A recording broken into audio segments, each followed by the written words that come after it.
اگر آج پاکستان نے اپنا پازیٹیو کردار ادا نہ کیا ہوتا تو ہسٹری میں امریکہ کا اور چائنا کا ریپروچمہ نہ ہوا ہوتا. اگر پاکستان نے اپنا پازیٹیو کردار دنیا کے لیے ادا نہ کیا ہوتا تو آج شاید امریکہ بھی یونی سپر پاور نہ ہوتا.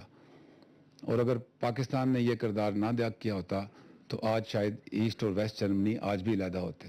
بہت ساری سینٹرل ایشین ریپبلک جو آزادی کی سانس لے رہے ہیں وہ بھی شاید نہ لے رہے ہوتے. ایون انڈیا کو بھی ہمارا شکر گزار ہونا چاہیے کہ اگر ہم نے دہشت گردی کے خلاف جنگ میں جو انٹرنیشنل فورسز تھی ان کے ساتھ تعاون نہ کیا ہوتا, القاعدہ کو شکست نہ دی ہوتی, تو جو پاکستان کا ایک بفر کا کردار ہے ہندوستان کے اور اس ٹیررزم کے کمبیٹ علاقے کے اندر, تو یہ تھریٹ انڈیا تک بھی پہنچ چکی ہوتی. تو کہنے کا مطلب یہ ہے کہ پاکستان کا ریجن میں امن کے لیے, ریجن میں معاشی ترقی کے لیے ایک پازیٹیو کردار ہے. اس کردار کو پازیٹیوٹی کے لینس سے دیکھیں گے تو آگے جا کے یہ ریجن میں پیس کی جو ہے وہ گارنٹی دے گا. اور اس سلسلے میں اگر انڈیا وہ کردار ادا کرنا چاہے